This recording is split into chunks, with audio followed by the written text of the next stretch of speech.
Occupational English Test. Listening Test. This test has 3 parts. In each part, you'll hear a number of different extracts. At the start of each extract, you'll hear this sound. You'll have time to read the questions before you hear each extract, and you'll hear each extract once only. Complete your answers as you listen. At the end of the test, you'll have 2 minutes to check your answers. Part A. In this part of the test, you'll hear 2 different extracts.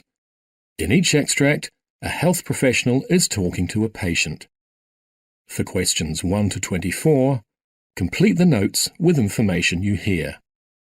Now look at the notes for Extract 1.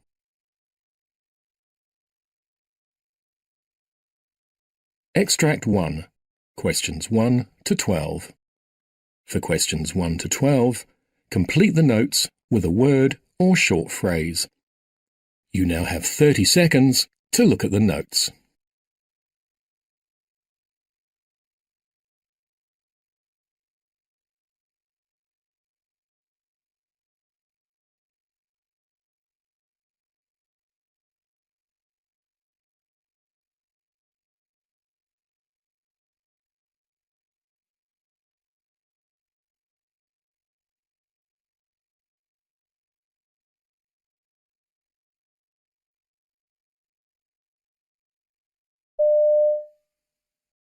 Hi Peter, how are you? My name's Rose and I'm looking after your 2 babies today. How are you? Hi Rose, I'm very well, thanks. So this must come as a bit of a shock to you, the birth of your babies 4 weeks early today. Yes, we weren't prepared for it, I suppose.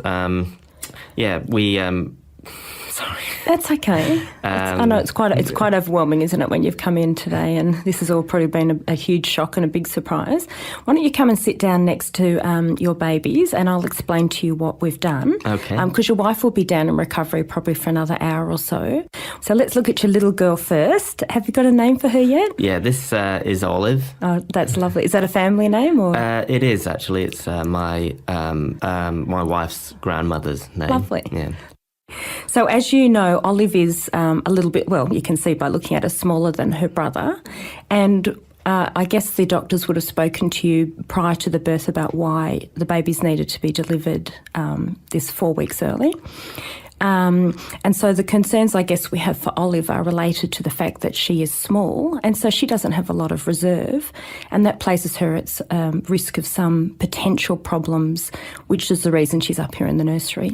Okay. The most obvious of those is that she doesn't have a lot of fat to keep herself warm and therefore that's why we have her in an incubator. And that basically creates a nice warm environment to keep her temperature stable because unlike her brother or even a term baby, she doesn't have a lot of what we call brown fat, which she can use to keep herself warm. Okay. And how long do you think she'll be in the incubator? Usually most babies will come out when they're around 1,800 grams to 2 kilos, but that will really depend on her. So what we'll be aiming to do is to, once she's stable, start her on some feeds. Initially we'll give her some fluids intravenously.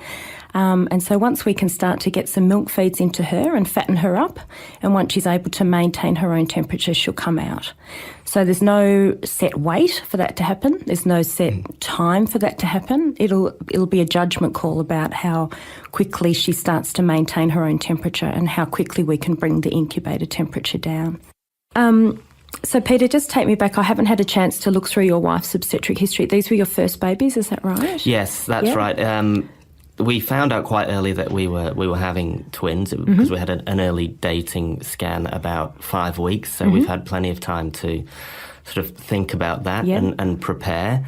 And the pregnancy, we were told it was a high-risk pregnancy because we're having twins, but everything seems to have been normal. We've had regular doctor's appointments and scans. So your 18-week scan, the babies were both growing normally, is that right? Yes, that's right. And in fact, I think it was at that point, the scans were getting quite stressful, I think. Yeah, so of course. Because we thought things were quite normal, I think we missed a couple of scans after that. Okay. And so we had the 35-week scan, and everything seemed normal, and my wife felt healthy. But then we had the scan, and I think the sonographer was quite worried. Right. And so we went and saw the Into doctor panic mode. immediately. Yeah. Yes, a little bit. And so the Olive's placenta was a little bit sort of smaller and used up. It had less fluid in it, and I think they were just concerned, and so they thought we had to take the babies out immediately. Yeah. So that would have been obviously quite alarming for you. Did your wife get antenatal steroids? Yes, she did. So they arranged for us to have a cesarean on Friday to get Olive out, and the next day, Wednesday, we went back in, and Thursday, and my wife was given steroids, and I think the baby's hearts were monitored as well for quite a long time. So she had 2 doses of steroids? That's right, fantastic, yeah. And we can see that those have worked beautifully because Olive is not actually requiring any oxygen at all. Okay. We've just put a little light shining on Olive's foot there. That's called a pulse oximeter, and that's just measuring her oxygen saturation levels for us. And they're reading 99 at the moment. Yeah. She's having no problems with her breathing, and neither is her brother. And that would be one of our concerns at 35 weeks, that the lungs are still a little bit immature, and so some babies will struggle to breathe by themselves even at 35 weeks. But your babies are doing beautifully. Well, that's good. And that's the steroids that has helped. Yeah. I would say Olive will be unlikely to need oxygen, given how lovely she looks now. Well, that's good. But we will do a blood test to check her oxygen levels. We'll just do a little prick of blood from her heel and send that off. We can do that here on the ward, put it straight in the blood gas machine and check that she's doing okay. Okay. Extract 2, questions 13 to 24. For questions 13 to 24, complete the notes with a word or short phrase. You now have 30 seconds to look at the notes.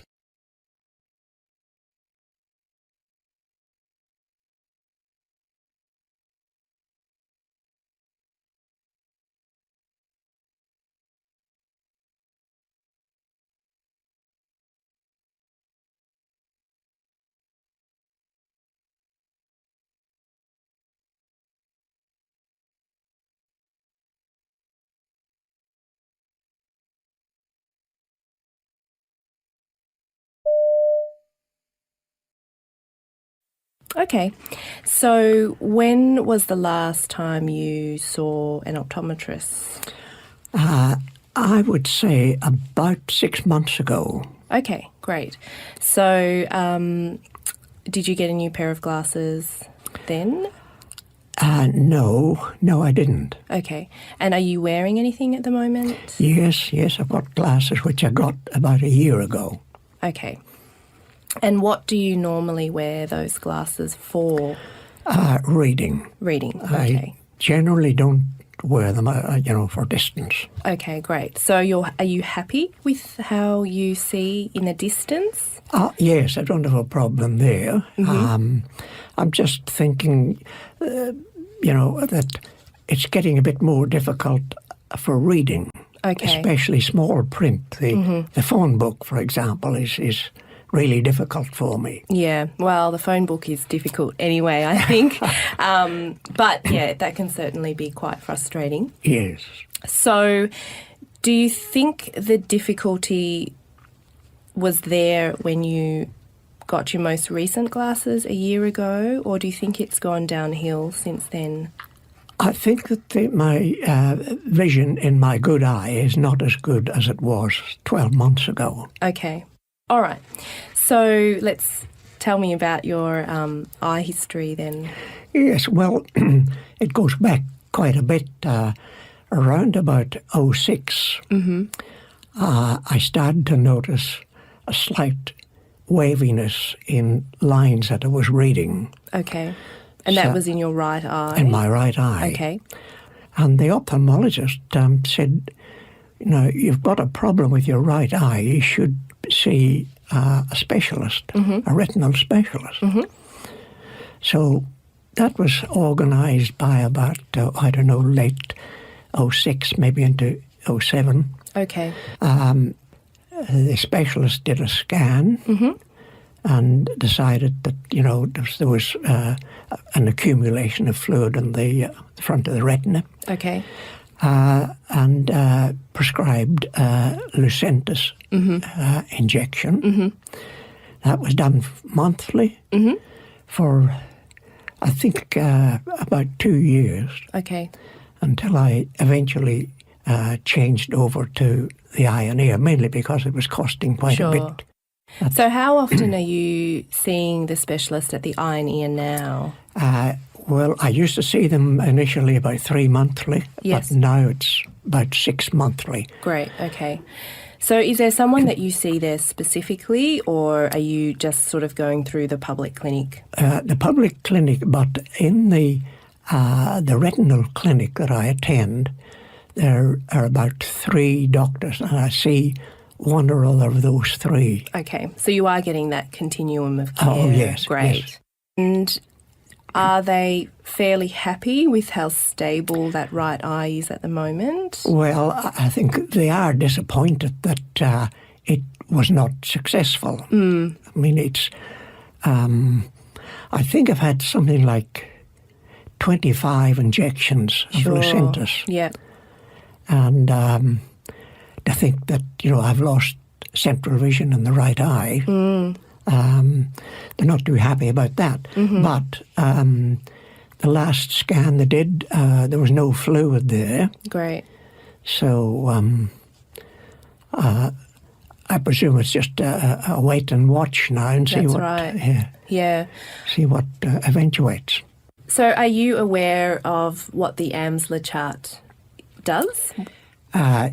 Yes, I've been using it for some years now. Okay, so I'll just run through it just to make sure that you're doing it properly, because a lot of people do it every day and they don't realise they're not doing it properly, and as a result, there's no point.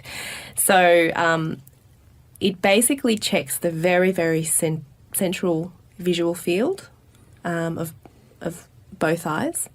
So it's really important that you cover one eye when you're doing it. The main thing when you're doing that AMSLA chart is not to really look for those little nitty-gritty things, but to gauge any significant change.